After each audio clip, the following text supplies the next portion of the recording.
Hi Jeff. Hey, how's it going, Nick? It's good. What about you? Doing okay. So what have you been up to? Nothing much, just hanging out at home, taking it easy, got a haircut, Playing console? playing video games, yeah, working out. Okay, today the subject is kind of the English pronunciation. So we're going to talk about English pronunciations. So Jeff, do you think English pronunciation or pronunciation is everything when it comes to speaking English? Definitely not. It's Why? not everything. Of course, you need to be at least okay at it, because then that way people can understand you. But you don't need to be perfect. There's no such thing as perfect pronunciation, because everybody has different accents, right?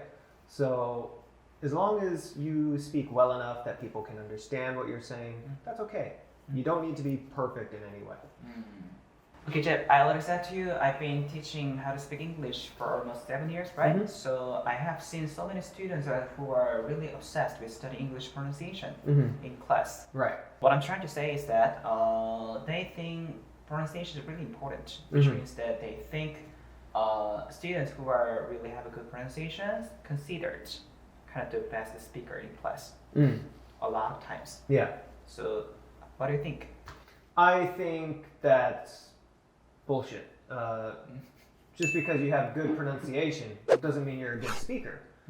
I've seen students who have good pronunciation, but their fluency is really low, so then I can't understand them because they don't have the vocabulary. They don't have, their accuracy is really low. So even though they can pronounce the words, there's no structure, which means I can't understand what they're trying to say.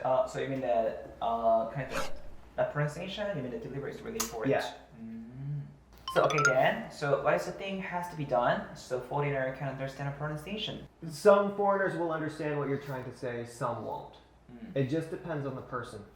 The most important thing is just do your best. Also, I mean kind of this something common thing.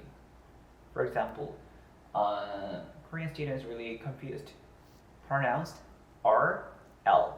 That kind of thing. Could you please tell I us would that? say I would say for Korean speakers, the R and L pronunciation, if there's one thing to focus on, that's the one.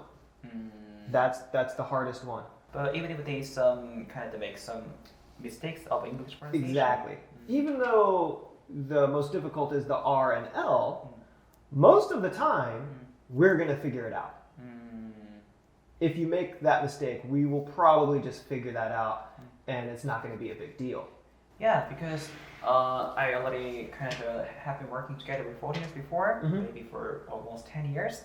They never kind of point out Right. pronunciation before. They just focus on what I'm trying to say to them, right? So there have been times where I've had students come to me and they say, Jeff, I have a problem. Now, of course, the correct pronunciation is problem, but I already know what they're trying to say. They replace the R with an L pronunciation, but I know what they're trying to say. I think most foreigners would understand a small mistake like that. Like that's not a big deal. So you mean it's not a big deal, right? Yeah. Small mistakes, right? Yeah, small mistakes, don't worry about it. So I think the best way to practice intonation is by speaking and having conversations with other people.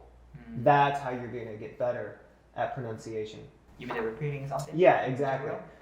Listening to how people talk and trying to use how they talk in other conversations and things like that. Where can I learn that? Talking with your English teacher. Okay. Okay, if you think this YouTube video is useful and practical, could you please subscribe it and press button like? How can I say that? Press the like button. Press the like button. Like this, mistake a lot. Thanks for watching, everybody. Bye. Bye.